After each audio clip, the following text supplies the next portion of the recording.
Welcome, everyone, to the deep dive. Today, we're diving into something pretty fundamental, a question that really connects us all. How do maps, those lines on paper we think are static, how do they actually shape destinies? It's fascinating, isn't it? For centuries, people have looked at the Indian subcontinent, cartographers, strategists, explorers, and they've seen this land defined by, well, its sheer vastness, those towering mountains, the huge oceans. Right, a very clear picture, seemingly. But what if that picture, that clarity, actually hides something much more complex, maybe even contradictory? A geographical truth that's profoundly shaped India's whole history and, continues to define its path now as a rising global power. It's a really compelling idea that a nation's geography acts like a kind of, well, a genetic code, dictating its historical path, its current choices on the world stage. Exactly. And today we're taking a really deep dive into that profound, that enduring influence of geography on India. We're drawing on some fascinating sources, especially Robert D. Kaplan's insights from The Revenge of Geography. Yeah, great stuff there. So our mission today really is to unpack how this unique geographical code has dictated India's historical struggles for unity, its complex, often, let's face it, volatile relationships with its neighbors, Pakistan, Afghanistan especially, and also its evolving strategic goals globally, particularly when it comes to China. We want to explore how these sort of ancient geographical realities are still playing out today, right now, in our complex geopolitical landscape. Absolutely. And look, whether you're someone tracking global power shifts, or maybe you're just intensely curious about the deep forces that shape nations. Or just love a good story connecting the dots. Exactly. Understanding India's geographical dilemma is, honestly, a shortcut. A shortcut to truly grasping one of the 21st century's ultimate pivot states. Okay, so let's unpack this. Let's start at the beginning, looking at India's unique geographical genesis and those long, often really tough historical struggles for unity. The sources we're using, they immediately position India as what's called a pivot state. The core idea here is that India's orientation, which way it leans politically, strategically, that could very well determine the whole course of geopolitics in Eurasia this century. Yes, especially with the U.S. and China becoming such major rivals. Precisely. Yeah, and as the famous geostrategist Alfred Thayer Mahan pointed out, India's location is just incredibly strategic, right in the center of the Indian Ocean littoral, that vital coastal region. It makes it crucial for extending influence by sea, both towards the Middle East and over towards East Asia. That central spot gives it huge leverage, a truly pivotal player. Immense leverage. And what I found really striking reading through this material is this difference in understanding. The sources say India elites, the people guiding policy and thought there, they often get America's historical and geographical situation really well. They understand our context. They've studied it. But the reverse, often not true. The American political class, frustratingly, often lacks that deep grasp of India's complex realities. And Kaplan warns this gap, this disparity, could lead to some serious mishandling of relations. Yeah, especially when you're dealing with tricky issues involving Pakistan, Afghanistan, China. It's a fundamental gap in perspective. It can have real-world consequences. We really can. It truly can. India's history and geography, that's its foundational genetic code. It dictates how the world looks from New Delhi. And if you ignore that history, you fundamentally misinterpret India's current actions and, frankly, its future path. Which brings us to a really fascinating point. India as a subcontinent that kind of paradoxically lacks a single unifying nursery. Right. What does that mean exactly? Well, think about other big population centers in Eurasia, China, for example.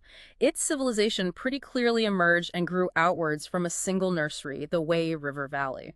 Europe, too, you could argue, has the Mediterranean as this sort of crucible where its core cultures developed and spread. Even Southeast Asia, though maybe more complex, largely came together along major river valleys, Irrawaddy, Mekong, or on islands like Java. But India, it's different. It is different. India, much like China, it has a clear geographical logic. Yeah. It's framed by the Arabian Sea, the Bay of Bengal, those dense Burmese jungles, and then the massive Himalayas and Hindu Kush mountains up north. It's also internally vast. Huge. Huge. Yet, unlike China, India lacks that single demographic organizing nursery. There isn't one geographical platform from which a unified political system could just easily expand everywhere. Even the mighty Ganges River Valley, supporting a massive population, wasn't quite enough to unify everything, especially not the deep, distinct peninsular south. And it's not just the Ganges dividing things up. The subcontinent is fractured further by all these other big river systems. You've got the Brahmaputra in the east, the Narmada cutting across central India. Tungabhadra and Kaveri down south, the Godavari across the Deccan Plateau. Exactly, and many others.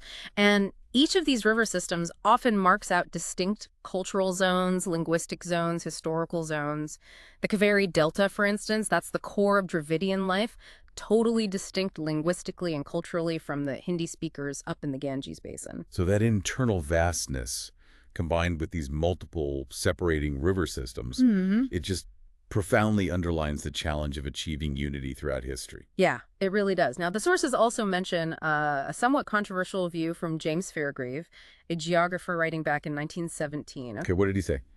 Well, he controversially argued that India's hot climate and its incredibly abundant, almost luxuriant landscape meant its inhabitants lacked the need to build political structures for the organization of resources on the same grand scale as, say, the temperate zone Chinese or Europeans.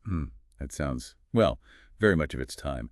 Overly deterministic, maybe a bit dismissive? It definitely raises eyebrows today, for sure. Inherently problematic language, perhaps. Precisely. Yet, Kaplan notes that Fairgrieve's larger analysis of India is essentially valid as well as insightful, which, raises an interesting question for us. Okay. Even if we put aside the problematic language, could the sheer abundance of resources in certain geographical spots genuinely reduce the historical push for large-scale, centralized political organization, compared to regions where resources were maybe scarcer, harder to get, needing more collective effort?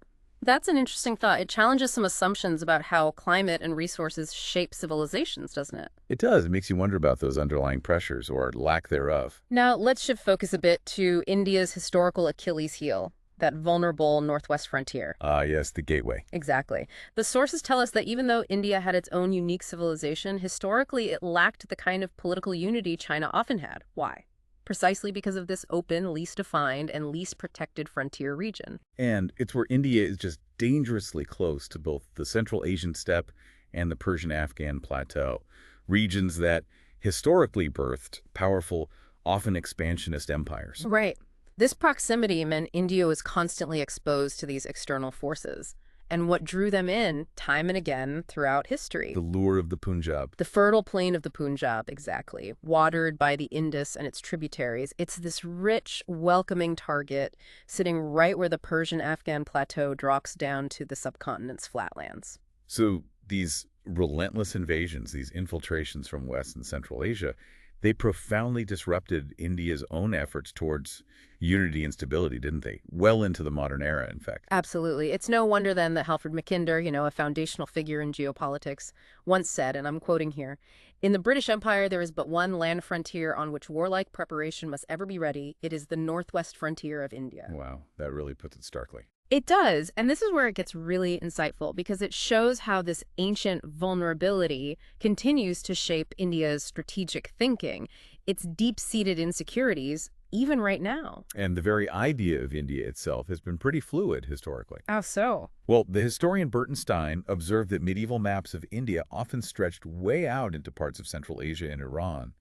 But at the same time, they showed only a very tenuous link between the Indus Valley in the northwest and peninsular India south of the Ganges. So it illustrates a real lack of a cohesive, unified Indian identity spanning the whole subcontinent as we picture it today. Exactly. We often think of India as this ancient monolithic thing, but historically its borders, its political unity, they've been much more porous, much more dynamic. Okay, let's look at an early example. The Harappan civilization, thriving from the 4th to 2nd millennia BC.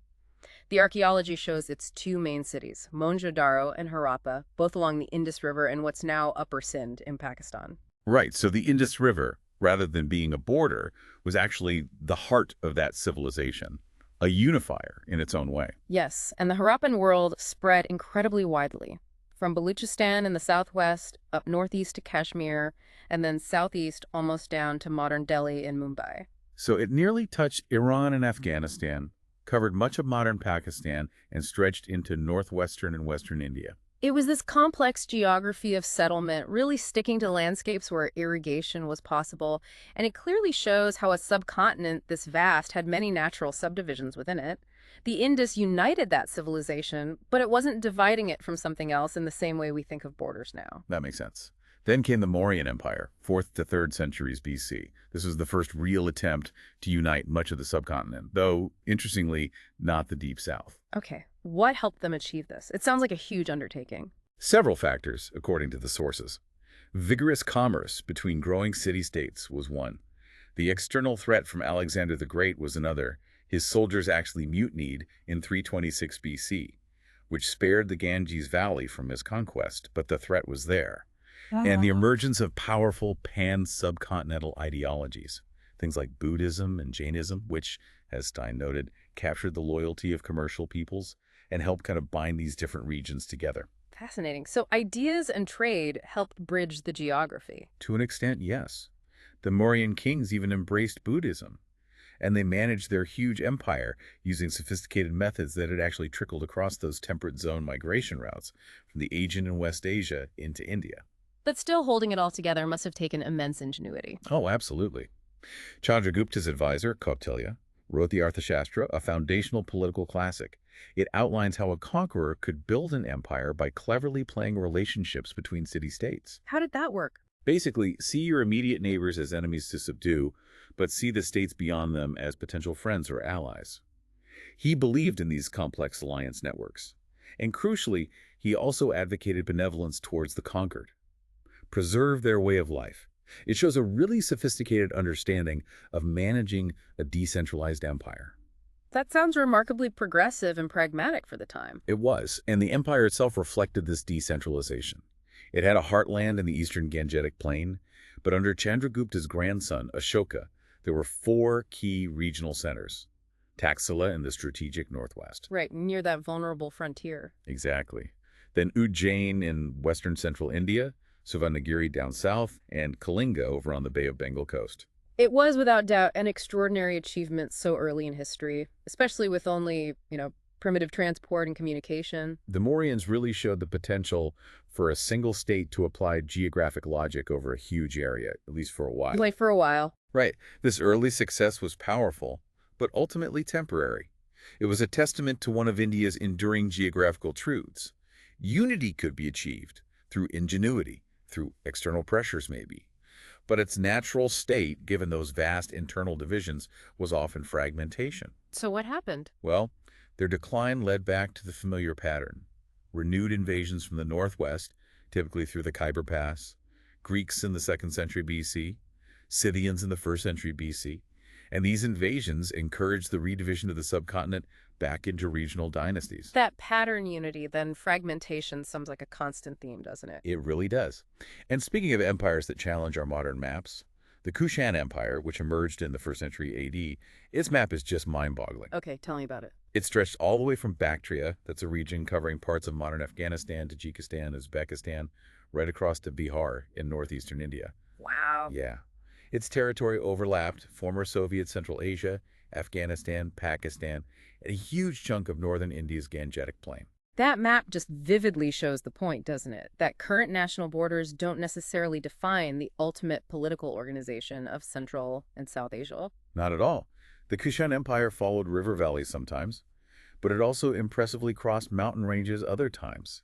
It both adhered to and defied geographical barriers. It's a powerful reminder of how fluid political boundaries and imperial reach have been in this region. What we see on today's maps is often just one chapter in a much longer, more complex story.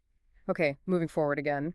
Then we have the Gupta Empire. From around AD 320 to 550, they restored some semblance of unity across the subcontinent. Right. They governed from the Indus in the west over to Bengal in the east, and from the Himalayas down to the Deccan Plateau in the center. Though, again, most of the Deep South remained outside their direct control. And even then, they faced constant pressure, right? Always. Constant incursions from Central Asian horsemen pushing down from the northwest into Rajasthan and the western Gangetic Plain. Always from that vulnerable border. And structurally, how unified were they? Critically, like the Mauryans before them, the Gupta Empire was less a truly unitary state and more a kind of weak system of client states. bound by trade and tribute back to the Ganges core, but not tightly controlled centrally. Interesting. And here's another interesting point. It was actually from the non-Gupta South, with its distinct Dravidian languages, its maritime connections, that the devotional form of Hinduism spread north to the Ganges, influencing the more Sanskritic north. So, southern peninsular India, separated by the Deccan Plateau, influenced more by sea trade with the Middle East and Southeast Asia.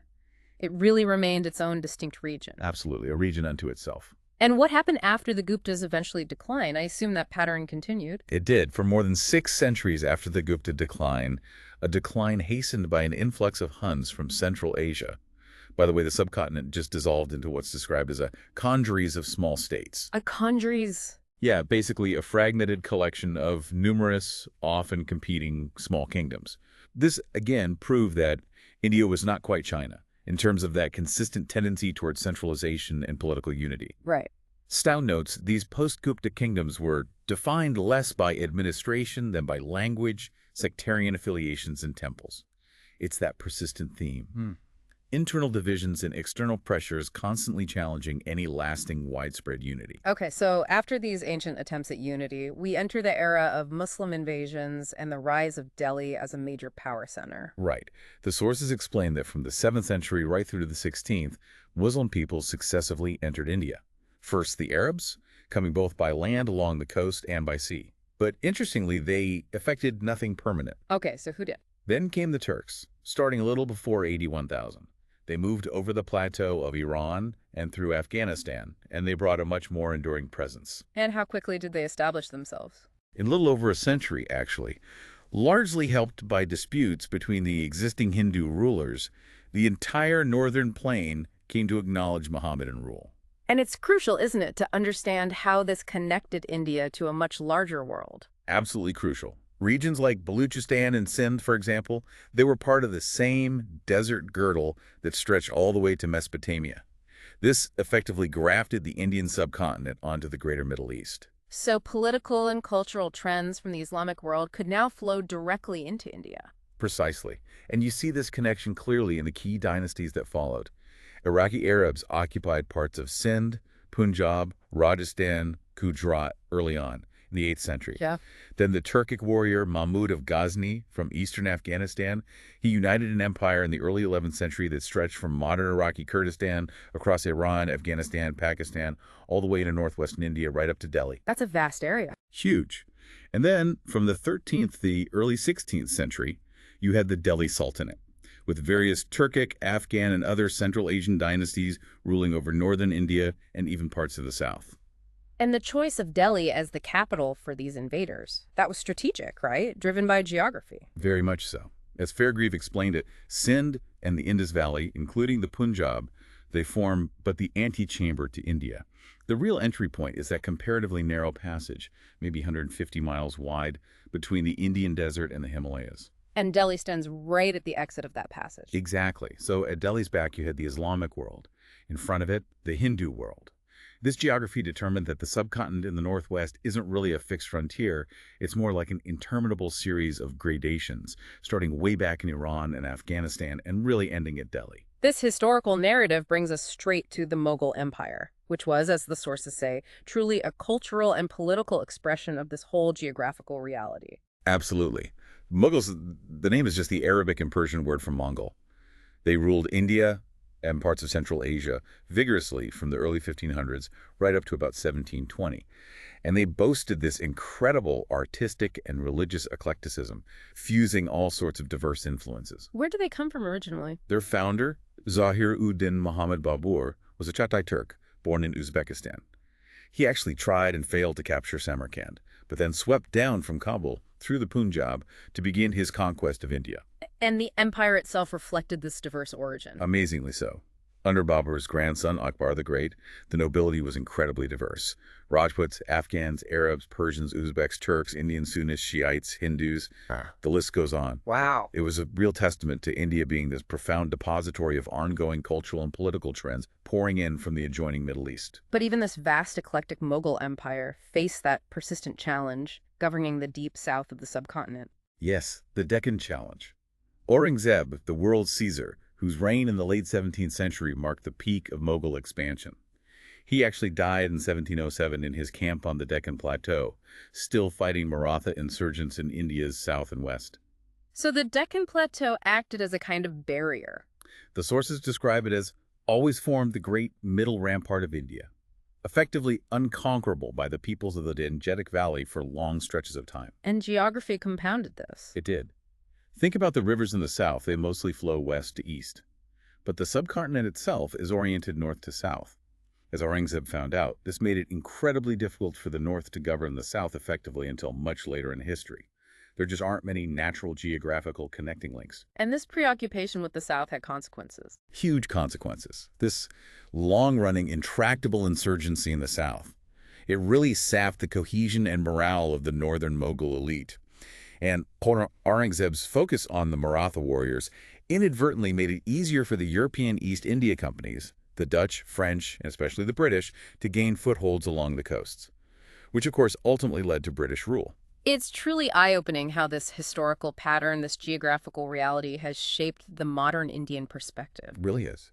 The sources emphasize that for centuries, this vast region covering northern India, plus what's now Pakistan and much of Afghanistan, was often under a single political entity, even while sovereignty over southern India was frequently contested or uncertain. So what does that mean for today? It means that for Indian elites, viewing not just Pakistan but also Afghanistan as part of India's home turf feels, well, natural. Historically justified even. Just look at where Babur's tomb is. Exactly. It's in Kabul, Afghanistan, not Delhi. That symbolizes this deep, ingrained historical connection. Now, this doesn't mean India has territorial designs on Afghanistan today, not at all. But it absolutely means New Delhi cares profoundly about who rules there and wants to ensure those rulers are friendly to India. It's a continuity of strategic concern rooted in centuries of history. Okay, let's transition now to a really pivotal moment. The British interlude. Right, the arrival of sea power. Exactly. Unlike all those previous rulers who were mainly land-based invaders pouring in from the northwest, the British came as a sea power. They conquered India from the sea. You can see it in the names, the Bombay, Madras, Calcutta presidencies. Those coastal points became the anchors of their rule, letting them bypass those traditional land-based vulnerabilities. And this sea-based approach allowed them to achieve something pretty remarkable, didn't it? It did. For the first time in over 2,000 years of invasions from the west and northwest, they restored a political unity to India's vast geography. There's a 1901 map mentioned that vividly shows this just a dense network of British-built railway lines. Connecting the whole subcontinent. The whole thing. Right. From the Afghan border down to Ceylon, modern Sri Lanka in the deep south. From Karachi in the west right across to Chittagong in the east. Technology, specifically the railway, finally allowed the subcontinent's huge internal space to be truly united under one polity, not just loosely held together through weak imperial alliances. And while the Mughals, and maybe the Maratha Confederacy to some extent, were precursors to this kind of administrative unity, British rule was different in one really crucial way. It was. They were in a sense neutral in that long-running historical drama between Hindus and Muslims. A drama which itself had a geographical basis. You're right. Absolutely. The bulk of India's Muslims were historically concentrated in the northwest, that traditional invasion route, and also in East Bengal, where Islam spread after a Turkic-Mongol invasion in the 13th century. The British stood somewhat outside that dynamic. While the British united the subcontinent with modern bureaucracy and railways, their departure was anything but unifying. No, quite the opposite. The hastened, tumultuous way they left in 1947, the partition, it catastrophically helped redivide it in a way that was both more profound and more formalized than any previous imperial sundering. More profound. How so? Well, in the past, boundaries between empires in India were often fluid, blurry. They didn't mean barbed wire, minefields, different passports, constant war by media like they do today. The divide now is this hardened legal and partly civilizational reality. Less a direct consequence of geography, perhaps, and more the result of human choices made it a critical, rushed moment in history. This brings us squarely to Pakistan and its really contradictory geography, as the sources put it. Yeah, from India's historical viewpoint, Pakistan is much more than just, a nuclear-armed rival or a state sponsor of terrorism. It embodies something deeper. Lying there to India's northwest, right where the mountains meet the plain, Pakistan is seen as the very geographical and national embodiment of all the Muslim invasions that have swept down into India throughout its history. George Friedman of Stratfor, even calls Pakistan the modern-day remnant of Muslim rule over medieval India. It's such a complex dynamic. India is a secular state, but has the world's third largest Muslim population. It's even had Muslim presidents.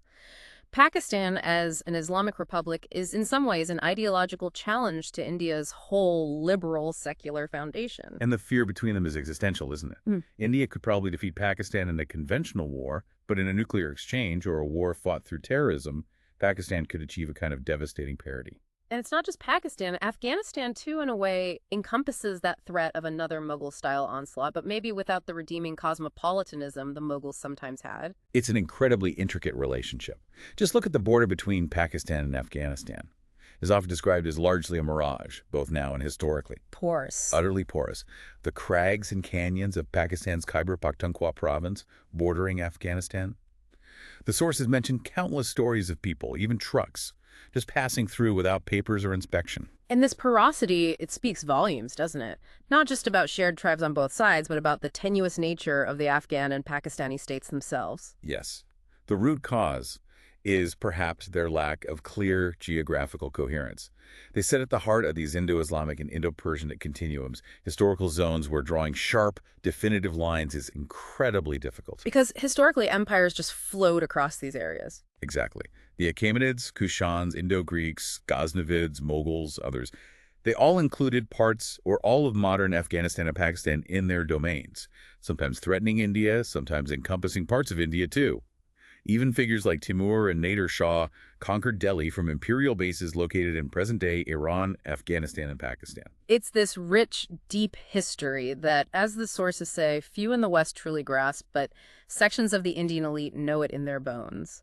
And it shapes their strategic outlook today. It absolutely does. And it explains why, when Indians look at their maps, they naturally see Afghanistan and Pakistan in the northwest, just like they see Nepal, Bhutan, Bangladesh in the northeast, as all being part of India's immediate sphere of influence. And then Iran, the Persian Gulf, the Central Asian republics, Burma, those are critical shadow zones. Critical shadow zones, precisely because of these deep historical connections. From New Delhi's perspective, not to view these places this way would be to ignore the profound lessons of history and geography. Afghanistan, to many Indians, is inherently part of their subcontinent's strategic sphere, not just some distant part of Central Asia. Now, let's talk about Pakistan's internal geography, or maybe the lack of geographical logic, as some observers see it. Right. Many view it as this artificial puzzle piece. It straddles the frontier between the Iranian-Afghan plateau and the lowlands of the subcontinent. It only has the western half of the Punjab, not the eastern half in India. It crazily unites the high Karakoram Mountains in the north with the arid Makran Desert down south. And even the Indus River. Yeah, the mighty Indus. Logically, it should be a central spine, or maybe a border.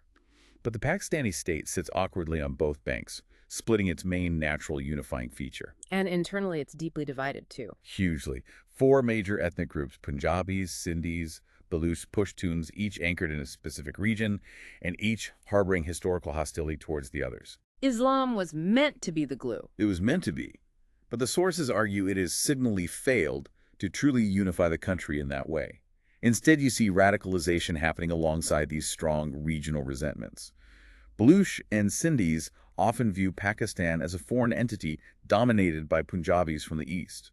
Pashtuns are drawn more into the turbulent politics of the Afghan-Pakistani border region tangled up with the Taliban. And there's even speculation. Yeah, speculation that without the powerful Punjabi-dominated army holding it together, Pakistan might even cease to exist as we know it.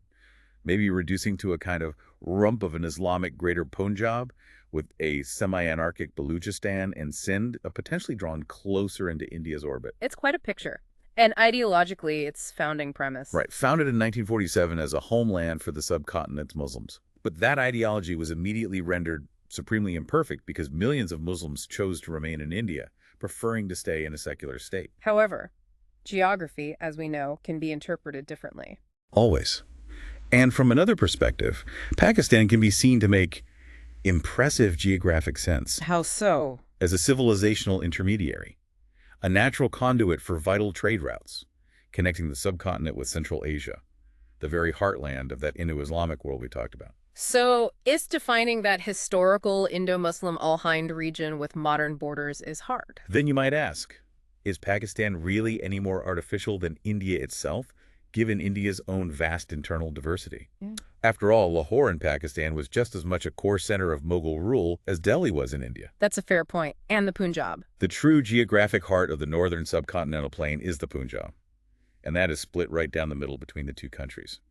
From that perspective, neither is whole. So Pakistan grows out of the Indus Valley core, just as northern India grows out of the Ganges core. You could argue that. In that interpretation, the Indus isn't a divider, it's a uniter. Aghaz Ahsan's book, The Indus Saga and the Making of Pakistan, puts it beautifully. He argues the critical dividing line, historically within the subcontinent, is actually the Gurdaspur-Kathiawar salient, which roughly matches the modern India-Pakistan border, suggesting maybe it is a more natural historical split than we sometimes think. But here's the modern problem, the conundrum the sources highlight. Yes. During those relatively brief periods when the areas of India and Pakistan were united, Mauryan, Mughal, British empires, there was no issue about who dominated trade routes into Central Asia. It was all internal. Right. During other periods, empires like the Kushans, Ghaznavids, Delhi Sultanate controlled both the Indus and the Western Ganges, maybe not the Eastern Ganges, but they also had Central Asia under their sway. Yeah. Again, no real conflict over access. Okay, I see where you're going. But today's political geography is historically unique. You have an Indus Valley state, Pakistan, and a powerful Gangetic state, India, both competing for influence and access in an independent Central Asian near abroad. That is a novel and precarious situation, a recipe for rivalry. Exactly. And because the Indus and its tributaries, with Punjab at the heart, form the demographic core of that whole Indus to Oxus region covering today's Pakistan and Afghanistan, it makes a certain historical and geographical sense why Pakistan's intelligence agency, the ISI, which is largely Punjabi-dominated, has such a strong hand in groups like the Haqqani network operating throughout this region. They see it as their historical strategic depth. Precisely. And the ISI seems most interested in controlling the south and east of Afghanistan, which would then allow the area north of the Hindu Kush Mountains to effectively merge with the Oxus region of southern Uzbekistan and Tajikistan. A potential revival of ancient Bactria. It's fascinating. It's almost as if the early 21st century map could end up looking strangely like an ancient one, despite all our modern technology and borders. History echoing through geography. Now, turning to Afghanistan itself, its central role in India's geopolitical fortunes throughout history, it's just undeniable. Absolutely. But despite its strategic importance, it's a country facing incredibly stark human development realities. Yeah, the statistics are grim.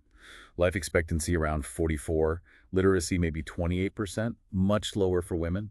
Only about a fifth of the population having access to safe drinking water. It ranks near the very bottom on the UN Human Development Index. By many measures, it's a failed state. And geographically, it's often described as barely a country. Riven by these huge cathedral-like mountain ranges that seal off ethnic groups like Pashtuns and Tajiks from each other, making central governance incredibly difficult. Yet paradoxically, there aren't many major natural barriers separating Afghanistan from Pakistan or Iran. Right. If you look at a relief map, you see that more than half of the world's 42 million Pashtuns actually live inside Pakistan, which makes the idea of a Pashtunistan state, overlapping both Afghan and Pakistani territory, seem quite conceivable geographically. And Afghanistan as a distinct country is relatively recent. It only really emerged as a country of sorts in the mid-18th century, primarily as a buffer zone, first between Persia and the crumbling Mughal Empire, and later famously between Tsarist Russia and British India. So there's an argument that with the Soviet Empire gone and Pakistan perhaps weakening, we could see a historic realignment. Afghanistan potentially disappearing from the political map? That's one deterministic view. The Hindu Kush Mountains, for instance, could become a new border between a hypothetical Pashtunistan and a greater Tajikistan. And the Taliban. Well, Sieg Harrison, the Asian specialist, suggested the Taliban, fueled by Pashtun nationalism, Islamic fervor, drug money, corrupt warlords, hatred of the American occupation, might just be the vehicle for this kind of deep transition. A process reflecting those underlying geographical and ethnic realities may be too powerful to be stopped by foreign military intervention alone. But there's a counter-argument, right, eschewing that kind of determinism. There is. While Afghanistan is large and dispersed, about 65% of its population lives within 35 miles or so of the main road system, which basically follows the old medieval caravan routes. So control of the roads is key. It means only about 80 out of 342 districts are truly key for centralized control. And Afghanistan has been governed, more or less, from the center since the time of Ahmad Khan in the 18th century. Kabul has served as a point of arbitration for centuries. And there were periods of stability in the 20th century. Absolutely. Between the early 1930s and the 1970s, under the constitutional monarchy of Zahir Shah, Afghanistan had relatively moderate constructive government. Major cities were linked by safe highways, health and development programs were decent, and there was a strong sense of Afghan national identity, distinct from Iran or Pakistan. So what went wrong? The blame for the coups in the 1970s that started the country's long agony rests heavily, according to many sources, with the Soviet Union's destabilization efforts, leading to their invasion in 1979. It wasn't just about internal geographical fragmentation. But Afghanistan remains incredibly strategic. Breathtakingly strategic. A geographical buffer between the Iranian plateau, the Central Asian steppes, and the Indian subcontinent. Coveted by Russians, Iranians, Pakistanis, and obsessed over by Indian policymakers who deeply understand its historical significance as the gateway to their land. And the implications for India if Afghanistan falls under significant Taliban sway, they're dire. Dire. It threatens to create this chain of radicalized Islamic societies stretching from the Indian-Pakistani border right up into Central Asia. Effectively a greater Pakistan. In effect, yes. Giving Pakistan's ISI the ability to create a kind of clandestine empire through groups like the Haqqani Network and Lashkar-e-Taiba, confronting India, much like Hezbollah and Hamas confront Israel. It's seen as an existential threat to India's security. Conversely, though, a stable, moderate Afghanistan that offers huge benefits to New Delhi. Immense benefits. It would give India a way to finally extricate itself from its historical nemesis on the northwestern frontier. It could challenge Pakistan on both its western and eastern borders by extending India's influence into Afghanistan. Which explains India's policy choices. Precisely why India supported the Soviet-backed regime in Kabul back in the 80s, and why it continues to support the current Kabul government. A stable Afghanistan becomes the true hub, not just of southern Central Asia, but potentially of Eurasia as a whole. Like Mackinder's heartland concept. Exactly. It could facilitate a convergence of interest. Russia, China, India, Iran, all favoring transport corridors through Central Asia. The sources estimate overland Indian trade across Central Asia to Europe and the Middle East could grow by over $100 billion a year. That's massive potential. Massive. It's only because Afghanistan remains at war that New Delhi isn't already fully connected by trucks, trains, trans-Caspian ships to places like Istanbul, Tbilisi, Almaty, Tashkent. But India is investing anyway. Despite the conflict, yes. India has contributed significantly to Afghanistan's road network. There's the Indian-funded Zaranj-Delaram Highway connecting western Afghanistan to the Iranian port of Chabahar on the Arabian Sea, opening up a crucial alternative sea route for Afghanistan, bypassing Pakistan. So Indians can almost taste the benefits of a peaceful Afghanistan, even now. They can. And a peaceful Afghanistan would spur road, rail, pipeline construction, not just across Afghanistan, but across Pakistan too, which is actually probably the ultimate long-term solution to Pakistan's own instability. And while many countries would benefit, a region at peace benefits India most of all. Yeah. Simply because its economy dwarfs every other country in the region, except, of course, for China. Okay, so we've really dug into the deep historical and geographical ties binding India to its immediate northwest. But as the sources say, India also has this desperate desire to kind of escape from this immediate geography and history. Right, and part of that escape, maybe surprisingly, is its intense competition and fixation on China. A very different kind of rivalry compared to Pakistan. Fundamentally different. It's much more abstract, far less emotionally charged, less immediately volatile. And unlike those centuries of conflict with its Western neighbors, this rivalry, relatively speaking, has no real history behind it.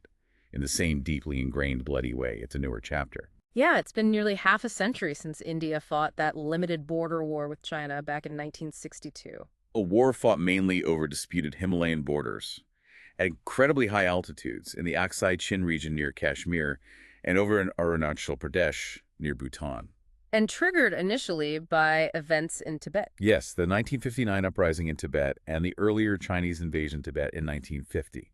Because naturally, an independent or even just vaguely pro-Indian Tibet would make Chinese strategists extremely nervous, given its strategic position overlooking the subcontinent. And that 1962 war, it was quite limited in scope. Very limited. Over 2,000 soldiers died, tragically, but neither side used its navy or air force. The fighting was mostly confined to those remote, sparsely populated mountain regions, a total contrast to the dense India-Pakistan border cutting through the rich farmlands of Punjab, home to millions. But the dynamic today, militarily, is completely different. Completely. The Sino-Indian border, though still disputed in places, reflects a new reality. China has built extensive roads, airfields all across Tibet. That puts India squarely within the operational range of Chinese fighter jets. And India has responded. Oh, yes. India now has the world's fourth largest air force, over 1,300 aircraft. It uses satellites, reconnaissance planes to constantly track Chinese troop movements in Tibet. It's become this high-tech, high-altitude game of chess. And then there's the naval dimension. Huge changes there. Monumental changes. Historically, India was largely land-bound. Framed by the open ocean, yes, but lacking those enclosed seas like the Mediterranean that really lures sailors out. But that's changed rapidly. Why? Advances in military tech have dramatically compressed oceanic geography, and India's significant economic growth means it can now actually finance major shipbuilding programs, major naval acquisitions. And a big driver for this push seaward is China itself. Ironically, yes. China's own naval ambitions now extend well beyond the Western Pacific, right into the Indian Ocean. And that presents a strategic challenge India feels it has to meet. Which has led to this fascinating geopolitical dance across the Indian Ocean. Absolutely. China has been busy building or upgrading ports all around India. Kyaukphyu in Burma, Chittagong in Bangladesh, Hambantota in Sri Lanka, Gwalior in Pakistan, providing lots of military and economic aid, political support too. The so-called string of pearls? Exactly. It's about China protecting its sea lanes, guarding its economic and strategic interests as they expand globally. Meanwhile, India has its own grand plans. Big plans. Aspirations for a kind of Monroe Doctrine-style presence throughout the entire Indian Ocean region, stretching conceptually from southern Africa all the way over to Australia. And these overlapping naval spheres, they inevitably aggravate the older land border issues in the Himalayas. They do. It's all connected. For instance, that futuristic Pakistani-Chinese naval center being developed near the Persian Gulf in Gwalior, Pakistan, that directly prompted India to significantly expand its own major naval port at Karawar on the Arabian Sea. A strategic tit-for-tat. Tit for tat. Similarly, China's port and energy pipeline complex at Kyaukphyu in Burma spurred India to start its own port and energy complex just up the coast at Sittwe. It's playing out right across the ocean. It's this incredibly dynamic tension, and it highlights the paradox of success, doesn't it? How so? The huge economic development in both New Delhi and Beijing is now being channeled into military power, especially these expensive air and naval platforms.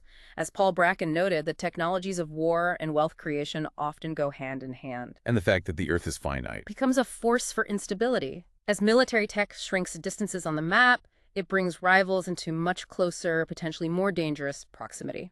It's true. For decades after the Cold War, India and China had relatively low-tech ground forces.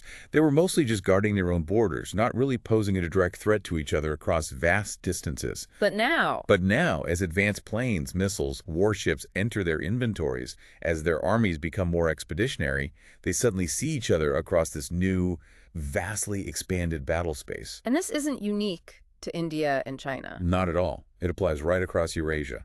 Think Israel, Syria, Iran, Pakistan, North Korea. They're all now caught in this new, deadly geographical embrace of overlapping missile ranges and strategic reach. This internal struggle for unity, these broader geopolitical implications, it all ties back to India's internal challenges too, and this idea of regional entrapment. Yes. Despite its growing global ambitions, India still faces significant internal instability. China might have strikes and demonstrations, sure, but India is dealing with violent insurrections, notably the Maoist-trending Naxalites, mainly in central and eastern India, which tie down huge amounts of state resources and attention. And in terms of state capacity, there's still a gap with China. A stark gap, according to the sources. China adds more miles of highways per year than India has in its entire network. Indian ministries are often described as being simultaneously overbearing and weak reeds compared to China's more efficient, decisive administration.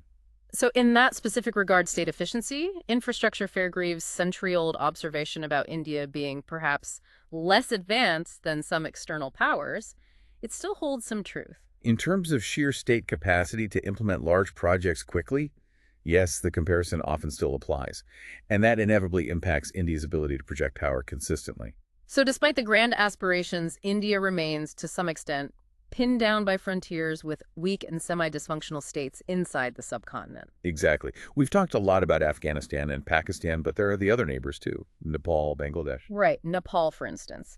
After getting rid of its monarchy, it has a government that struggles to control the countryside where most people live. It never had that British colonial bureaucratic tradition imposed on it.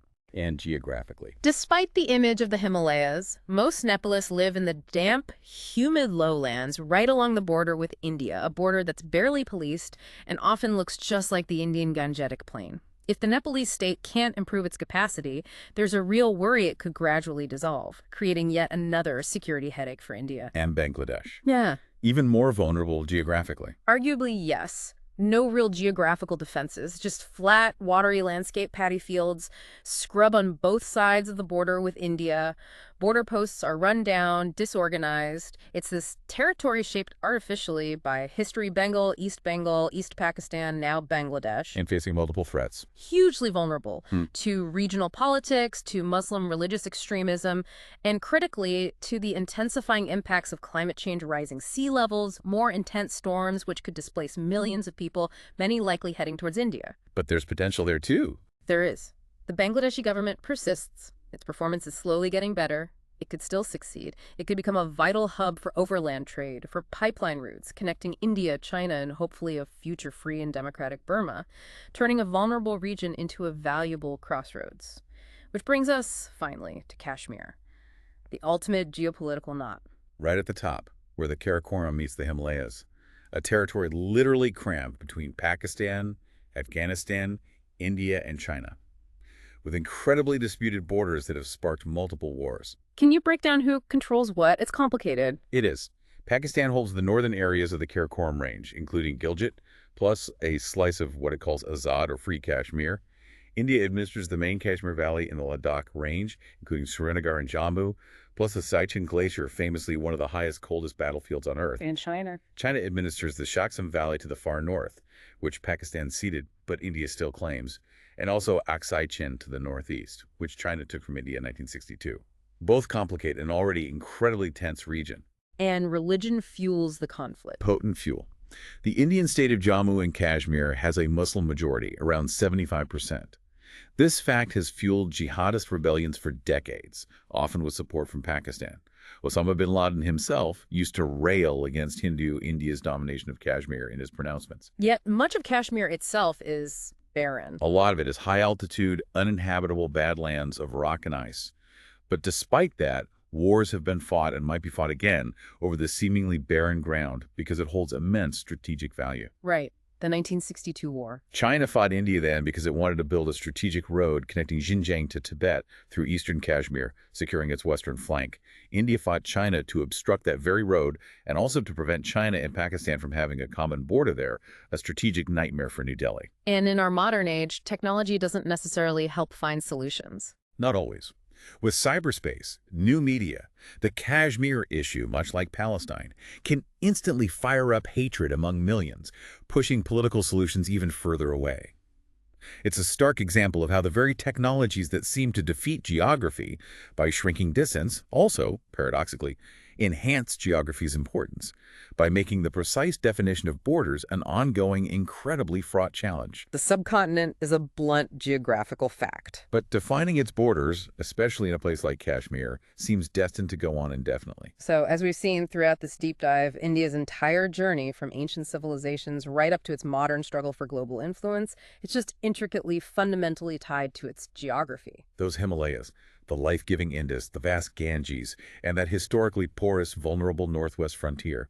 They aren't just lines on a map, are they? They're active, dynamic characters in this drama, stretching back millennia, constantly shaping India's destiny. We started with India as a pivot state, and we end, I think, with this understanding that its destiny really hinges on a dual challenge.